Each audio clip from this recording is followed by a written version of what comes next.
Assalamualaikum warahmatullahi wabarakatuh. Maaf ya sebelumnya, ini saya baru sempat untuk bikin materi sendiri untuk teman-teman mata kuliah Basdat karena memang bulan-bulan kemarin itu saya harus ke Jakarta untuk nemenin anak berobat, terus saya juga sempat cuti. Jadi kemarin saya cuman share link punyanya Buku Serini. Buku Serini itu dosen saya dulu waktu S2. Beliau juga praktisi di basis data, punya buku basis data juga kalau nggak salah ya. Pokoknya ya lebih lah, kalau kalau secara keilmuan lebih daripada saya beliaunya. Jadi insya Allah kalau teman-teman memang benar-benar memaksimalkan materinya beliau, itu insya Allah juga luar biasa. Oke, kemarin untuk sebelum UTS kita kan ngebahas mengenai perancangan sampai normalisasi itu ya. Cuman ini kemarin untuk UTS-nya ya beberapa sudah bagus, tapi banyak juga yang masih analisisnya masih kurang ya. Mungkin nanti kalau saya sempat saya bikinkan video untuk pembahasan, mungkin secara random saya ambil berapa gitu ya pengerjaannya teman-teman, terus kita bahas, saya bahas gitu ya, nanti biar teman-teman paham. Ternyata oh ini seharusnya masih bisa seperti ini, seharusnya masih bisa seperti ini gitu. Oke, untuk materi selanjutnya ini mungkin teman-teman di di praktikum sudah dapat ya. Ini materi soal kita masuk ke SQL ya, kita masuk ke SQL. Teman-teman paling kemarin juga sudah menginstal exam ya. Terus ini gambarannya sepertinya teman-teman juga sudah paham. Ini yang review dikit ya, review dikit. Siapa tahu teman-teman kemarin ada yang lupa atau mungkin ada yang belum begitu paham. Semoga saja ini nanti bisa ya, nempel ya, bisa nempel gitu. Ya kita kembali dulu ini ke materinya ya, singkat-singkatan aja materinya, nanti kita langsung prakteknya seperti apa.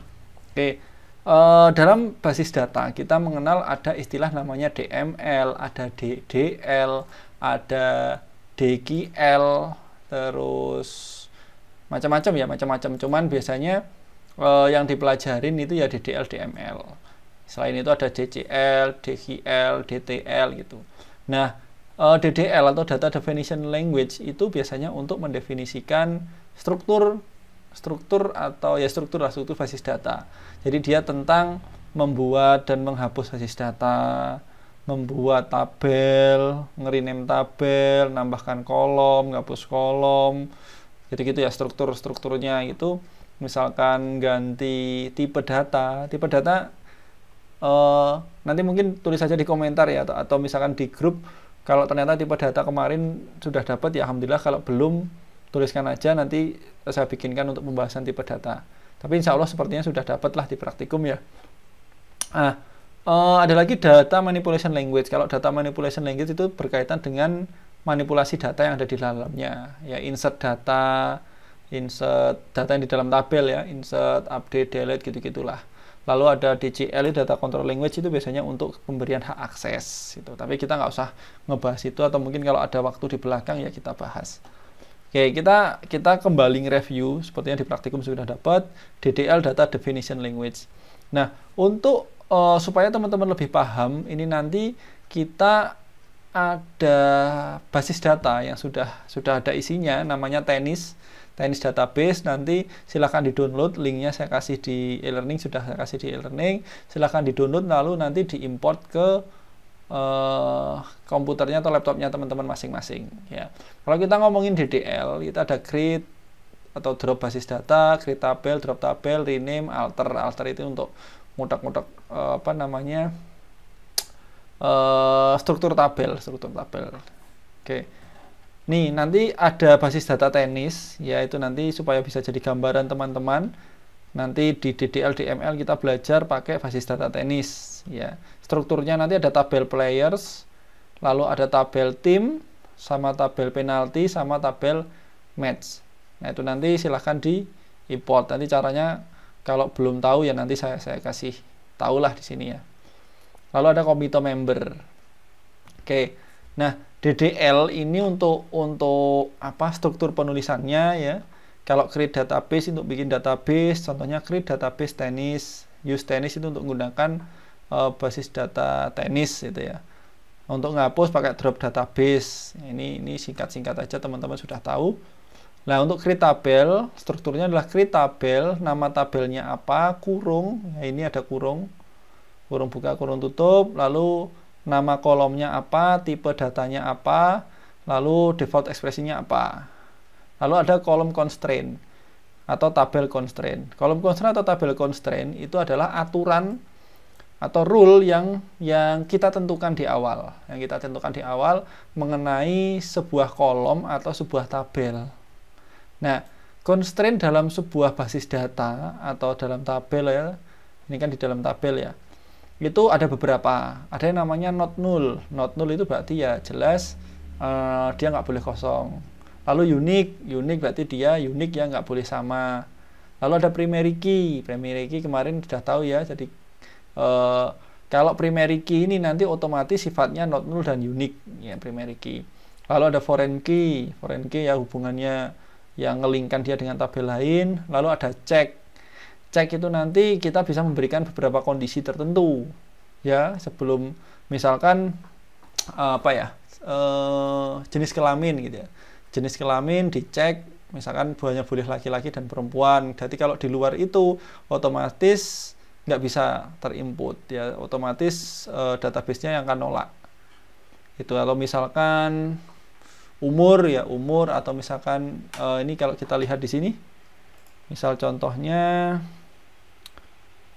nah ini dia tanggal lahirnya sama joinnya kapan misalkan ya, kita set tanggal lahir dan join ini, berarti harus lebih duluan tanggal lahir kan, dia lahir dulu baru join, nggak mungkin join dulu baru lahir kan, nggak bisa di set. Jadi join, tahunnya join itu harus lebih besar daripada tahunnya dia lahir, kayak gitu-gitu. Itu bisa juga di set seperti itu.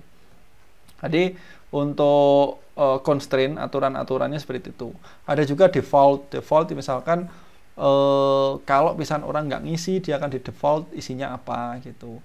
Lalu ada index juga, berarti untuk bikin atau nge-retrieve data itu bisa cepat kalau dikasih index. Itu constraint. Constraint ada beberapa macam, tergantung kebutuhannya teman-teman seperti apa. Oke. Nah, contoh constraint. Nah, ini contoh constraint dalam basis data. Kita ngomongin basis data tenis yang akan kita pakai latihan. Player ya, ini sex. Berarti jenis kelaminnya untuk player hanya in ya, male atau female. Berarti isinya antara dua ini. Kalau kita ngasih X ya nanti akan ditolak sama sistem.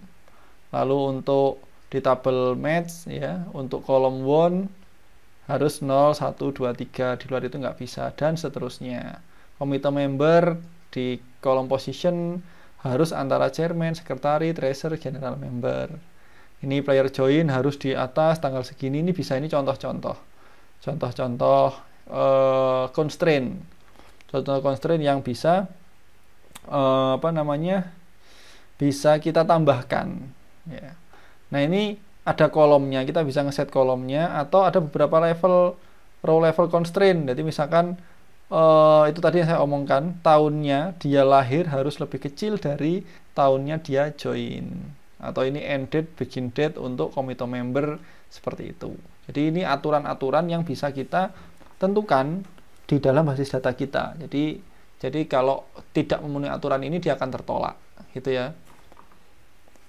Nah, misalkan ini kita bikin tabel players dengan struktur seperti ini tadi ya.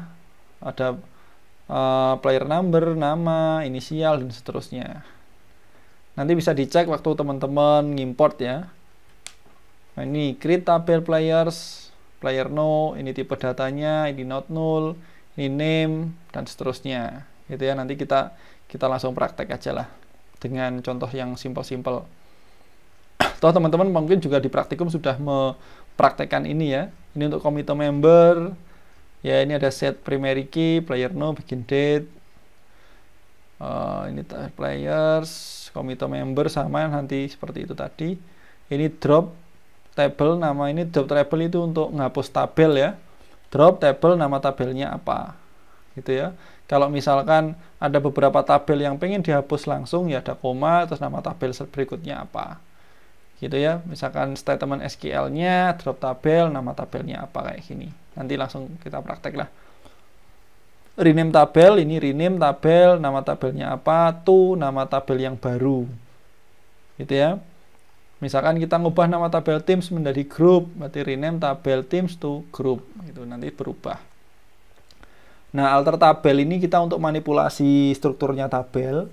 Jadi spesifikasinya ada add, change atau modify, drop sama rename, ya. Jadi alter tabel, struktur penulisannya alter tabel, nama tabelnya apa, lalu alter specification-nya apa. Alter specification-nya apa? Mau add atau change atau drop atau rename gitu ya. Nah, alter specification misalkan untuk add kita nambah, caranya adalah add kolom, nama kolomnya apa ya. Lalu ini bisa di first atau di after atau ini di first dia di depan sendiri nambahnya atau setelah kolom apa. Lalu kita nge-add kolom ya, nama kolomnya apa. Misalkan kita mau nambah kolom bernama tipe di dalam tim ya, dalam tabel Teams. Kolom tipe ini untuk memberikan identifikasi tim pria dan wanita. Berarti caranya adalah alter tabel Teams, add kolom tipe char. Nanti otomatis nambah gitu ya. Nah, ini harus ada di update. Jadi update Teams set tipe M where tim no 2. Gitu-gitulah. Nanti ini teman-teman udah dapat dan ini materi ya, enak langsung nanti sama prakteknya. Lalu ini untuk change modify, ini untuk change kolom, nama kolom namanya apa, nama kolom yang baru apa, ya. Ini kalau ini modify juga bisa, kolom nama kolomnya apa, kolom definisinya apa, ditaruh di mana, first, after atau kolom name, gitu ya. Misalkan kita nambahkan panjang karakter kolom tone dari 10 menjadi 20, berarti alter table players, modify kolom tone, charnya jadi segini. Gitu ya. Jadi ini untuk ganti nama kolom, ini untuk ganti definisinya kolom. Ini kolomnya diganti, ini cuman ganti misalkan tipe data atau apanya gitu-gitu. Ini untuk alter drop, ini kita drop kolom, drop primary key, drop foreign key. Itu ya, ini untuk ngehapus kolom. Jadi kalau teman-teman ngehapus database, ngehapus tabel, cukup langsung drop tabel apa, drop database apa. Tapi kalau kolom harus ada perintah alter tabel dulu. Karena kita manipulasi mendefinisikan struktur dari sebuah tabel. Nah, ini selesai. Nah, untuk prakteknya ya, ini tadi kan contoh-contoh singkat ya. Prakteknya kita pakai, teman-teman bisa beberapa cara ya. Ada beberapa cara. Teman-teman bisa pakai SQL Yoke ya, tool SQL Yoke. Kalau saya biasanya pakai ini juga. Atau kalau nggak mau nginstal aneh-aneh lagi, pakai XAML-nya juga bisa ya, pakai phpMyAdmin. Jadi tadi sudah saya bilang kita akan pakai database tenis. Nanti untuk DML-nya kita belajarnya pakai database tenis. Kita import dulu. Ya, kita pilih file. Desktop tenis. Sorry, kita bikin dulu ya. Ini saya hapus dulu aja lah. Tenis kita hapus. Nah, di sini kalau kita nulis ya create. Ini kan sebenarnya kita juga menjalankan struktur ya, struktur query language atau SQL, create database apa gitu kan. Nah, ini kita bisa import, lalu filenya tadi, tenis ini. Nah, ini nanti di sini ya ada committee member, match, penalty, player, team. Nah, ini nanti kita pakai belajar untuk DML. Kalau untuk DDL kan kita masih mendefinisikan aja ya. Mendefinisikan berarti ya kita belajar struktur-struktur kayak gitu tadi lah. Misalkan kayak tadi ya, misalnya di SQL sinilah. Dan kita mau membuat database, ya tinggal create database. Misalkan cobalah. Ini go. Nah, ini coba. Cuman kalau di sini kalau kita pakai ini, setiap kita nge-go itu akan ketutup ya, ke refresh ya. Tapi kalau di sini kan enak. Create database misalkan Jajal. Ini saya pakai SQL Yoke ya. Kalau teman-teman mau pakai SQL Yoke, MySQL Workbench juga monggo. Ini jalankan. Nah, refresh, ini database Jajal sudah ada. Kalau kita mau ngehapus ya tinggal drop drop database Jajal. Nah, di sini sudah hilang. Gitu-gitu doang sih kalau DDL ya. Jadi sekarang misalkan kita pakai drop database, kita akan membuat misalkan create database sekolah gitu ya. Sekolah. Nah, kita sudah nge-create database sekolah. Refresh, nah ini ada sekolah. Pastikan di sini yang aktif database sekolah, bisa diklik 2 kali atau dipilih di sini. Oke, sekarang misalkan kita di database sekolah, kita mau ngebuat tabel gitu.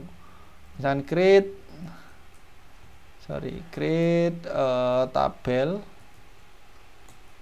tabel apa namanya? Murid ya misalnya, murid. Nah, lalu kita misalkan apa ya? NIM lah, NIM kita integer aja, tipe datanya apa, lalu constraint-nya apa, not null misalkan. Nah, dipisahkan dengan koma. Berikutnya misalkan nama ini varchar lah misalkan, varchar anggap aja 30 lah. Ini nama juga nggak boleh kosong, not null. Terus alamat ya, alamat misalkan kita pakai varchar juga. Varchar alamat mungkin agak panjang, kita set 80. Terus ini juga not null.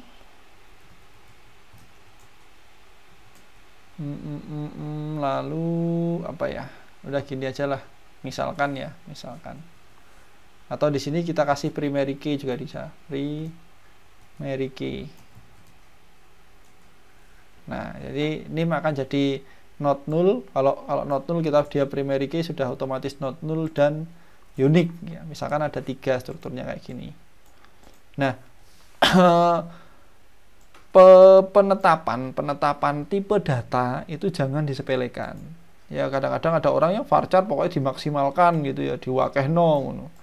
Nah, ini harus bijak kita dalam memberikan ukuran misalnya kita pakai varchar ini 80 atau 100 atau 150 itu harus diperhatikan. Jangan sampai ngawur pokoknya akeh gitu. Kalau datanya teman-teman cuman 10-an atau ratusan nggak masalah, nggak ngentekno akeh gitu ya. Tapi kalau datamu sudah jutaan atau miliaran, wah itu banyak space kosong yang terbuang percuma gitu, Jadi harus bijak memilihnya ini. Nah, ini kita jalankan. Nanti di sekolah ini sudah ada tabel. Ya benar.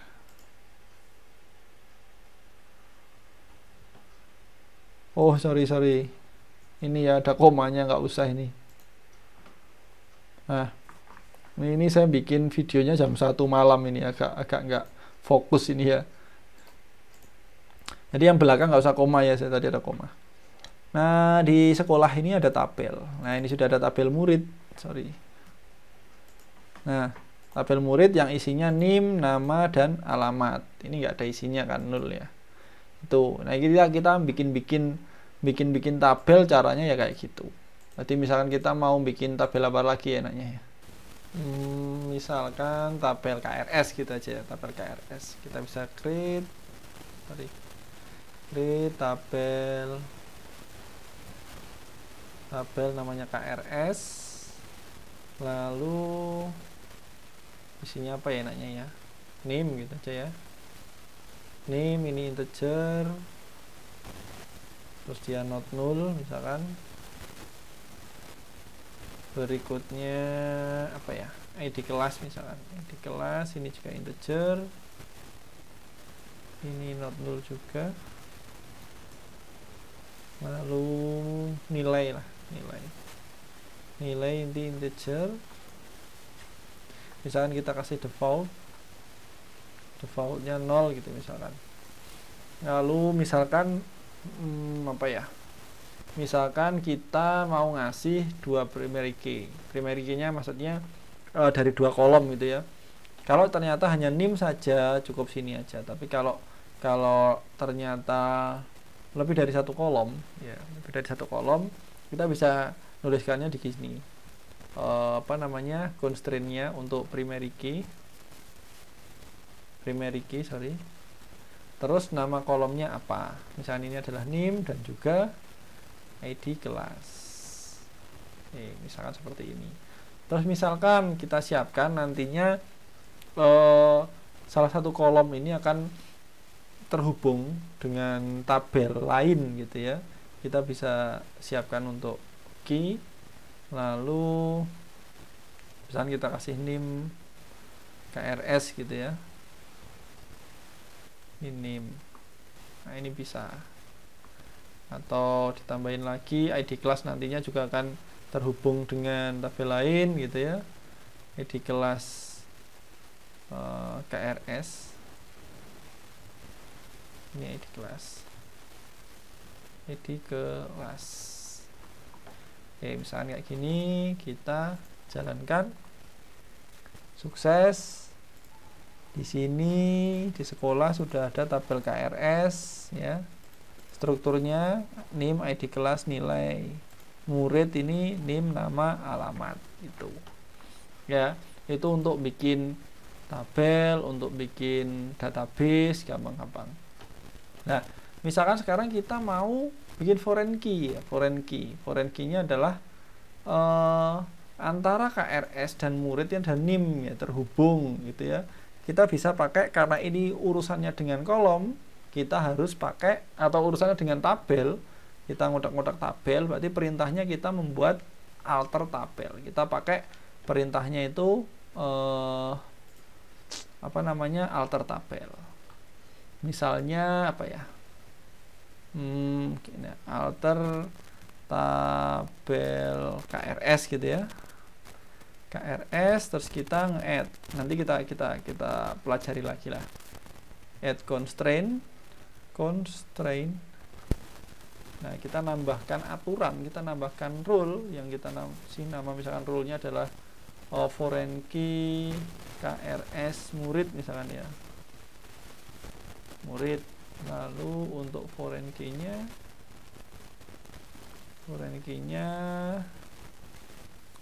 nim, dia mereference ke mana? Reference ke tabel murid. Tabel murid namanya nim.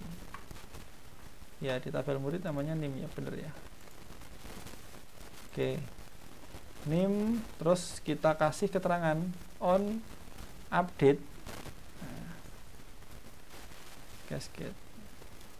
Nah, berarti kalau ada update ya, ada update di tabel murid ya, itu nanti dia akan ikut. Kalau nimnya berubah, dia ikut berubah ya.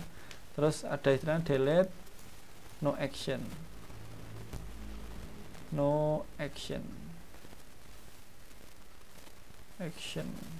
Nah, kayak gini. Nah, on update cascade, delete on update cascade, on delete no action. Nah, ada onnya ini. Berarti kalau di delete dia nggak ngapa-ngapain, dia nggak terefek gitu, dia nggak terefek. Nah, kalau mau on delete cascade ya juga monggo. Ya, berarti kalau di delete berarti ngefek ke tabel yang reference dia atau yang terhubung dengan dia, datanya ikutan hilang. Nah, ini nanti tergantung kebutuhannya teman-teman. Nah, ini kalau saya jalankan, ya, sukses ya, itu nanti terhubung antara KRS dan juga murid ya, tabel KRS dan juga murid. Kita juga bisa ngecek juga sih di sini ya. Kita refresh. Kan sama aja ya, memang basis datanya juga satu. Oh, nanti saya tadi namanya sekolah ternyata, sekolah. Nah, kita bisa ngelihat di sini. Di sini ada mana nih? Desain. Nah, ini ada garisnya, ini terhubung antara nim yang ada di tabel sekolah dan nim yang ada di Di tabel sekolah, di tabel murid dengan di tabel KRS. Ya, ini ada garisnya ini. Kalau kita bikin dia nggak terhubung ya nggak ada garisnya. Misalkan sebenarnya bisa juga ya, teman-teman mesti mikir, bikinnya lewat sini juga bisa gitu ya.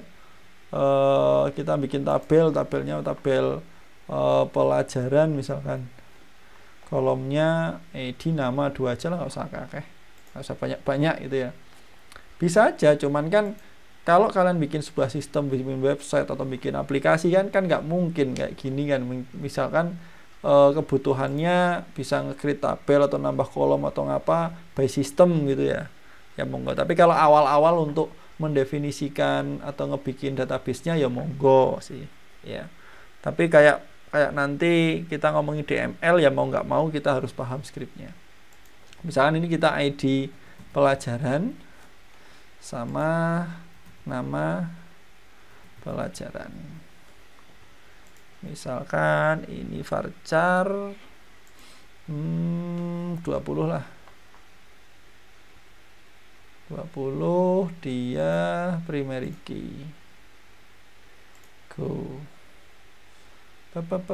Misalkan auto increment, ini auto increment kalau kita nggak nginputkan dia otomatis keisi ya, keisi urut 1 2 3 gitu. Kita save. Nah, jadi kita punya tabel KRS murid pelajaran. Pada saat kita proses seperti tadi, dia juga menjalankan perintah SQL ya, create tabel dan sebagainya. Nah, kalau sekarang kita lihat di desain, nah pelajaran karena dia tidak terhubung dengan mana-mana ya nggak ada garisnya. Ya, ini tadi karena kita sudah tambahkan foreign key, ini nggak ada ya berdiri sendiri. Gitu ya. Itu kalau kita tadi nambahkan constraint berupa foreign key. Ya. Kita kembali ke SQL yuk ya. Ini kok colot-colot ya gak enak ya.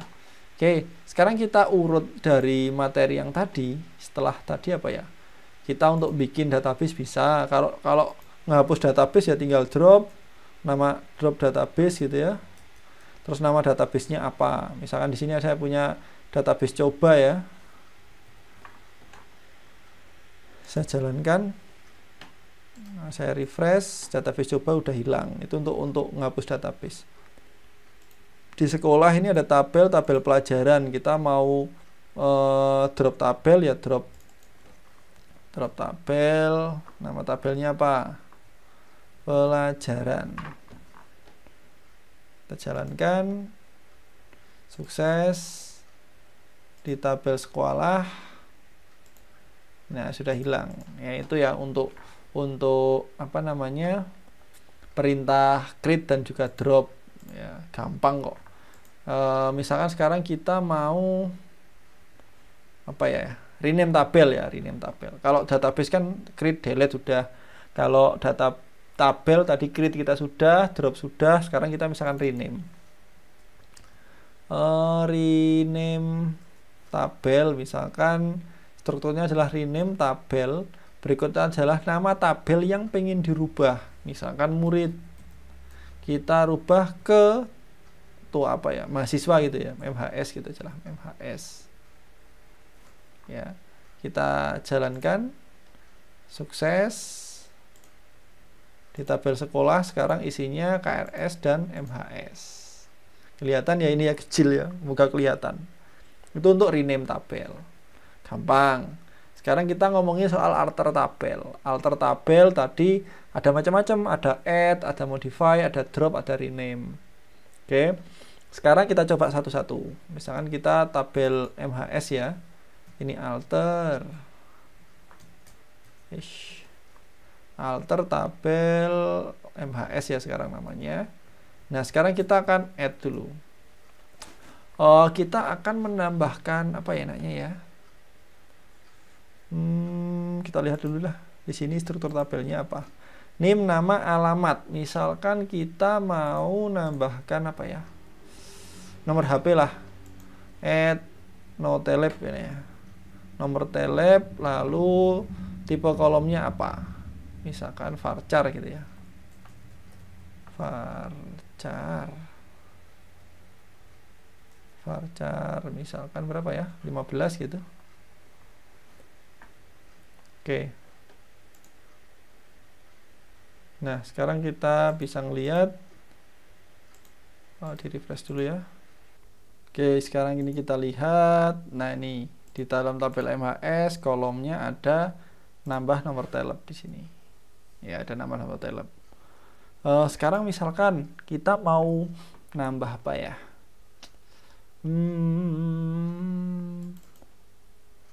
Nambah apa ya selain nomor telep? Hobi lah, hobi. Misalkan varchar 15 gitu kan.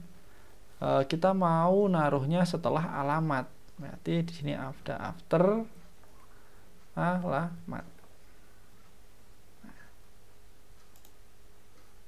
Error. After alamat. Oh, sorry. Saya mulai tidak fokus ini. Ya, sukses ya. Sekolah di tabelnya MHS kolomnya sekarang ada hobi, setelahnya alamat. Kalau tadi kita nggak ngasih, dia ditaruhnya di paling belakang. Kalau di sini kita kasih first, ya dia di depan sendiri. Kalau kita kasih after, biasanya nanti akan diletakkan di setelahnya kolom apa, yaitu untuk alter tabel. Misalkan selain add tadi apa, modify. Sekarang misalkan kita alter tabel MHS, kita modify hobi, ya. Langsung aja ternyata, waduh kurang ini 15 sih, kayak saya ketahui buat 50. Ya, sukses. Sekarang kita refresh di sini. Tabel MHS kolomnya hobi sudah berubah menjadi varchar 50. Itu untuk alter tabel, modify gitu ya. Gampang. Apalagi ya tadi, hapus kolom ya, bisa drop hobi, hop kolom ya. Kalau drop kolom terus hobi, selesai. Di MHS sekarang di kolomnya hobinya sudah hilang ya. Ini nggak ke di sini, nggak ke refresh. Ini ya, hobi sudah hilang gitu ya. Jadi untuk DDL ya gitu-gitu aja, create database, create tabel, manipulasi dan sebagainya. Meskipun hal-hal seperti itu juga bisa teman-teman jalankan melalui GUI. Ini ya, misalkan di sini gitu ya, kita refresh dulu lah ya. KRS kita mau nambah tabel ya tinggal seperti ini bisa ya. Kita nama tabelnya apa, atau kita manipulasi yang di sini strukturnya ya, mau dirubah-rubah. Misalkan varchar ini 50 gitu ya. Ini kita preview SQL-nya ini sama alter tabel MHS, change nama, varchar, karakter, ganti-ganti. Ya bisa saja pakai change, itu bisa. Kita save, selesai. Ini juga kelihatan ya, struktur query language-nya yang dipakai. Misalkan kita mau ngehapus nomor telepon, di drop sama alter tabel MHS, drop nomor telepon, gitu-gitu ya. Kalau untuk mendefinisikan struktur sih nggak salah pakai ini ya. Kita gampang lah pakai ini. Kalau ini nanti kan hanya implementasi dari desain yang sudah teman-teman bikin. Cuman desain itu harus benar-benar kuat ya, karena kesalahan desain database nanti ngefek ke belakangnya. Teman-teman waktu mau nampilkan data, mau memanajemen data, mau ngapa-ngapain itu apa ya? Kalau rancangannya udah nggak karuan, nanti susah, nggak karuan juga. Gitu ya. Untuk DDL mungkin segitu ya, singkat-singkatan. Nanti lanjut ke DML, meskipun mungkin di praktikum juga dapat, tapi nggak masalah ya. Siapa tahu ada yang belum begitu paham. Semoga saja video ini bisa lebih memahamkan ya. Kalau nggak ada yang masih belum paham, nanti tuliskan aja di komentar gitu ya, di komentar. Pak, saya masih bingung soal ini ya, nanti kalau saya sempat saya bikinkan videonya, saya taruh di e-learning gitu ya. Semoga video ini bermanfaat. Assalamualaikum warahmatullahi wabarakatuh.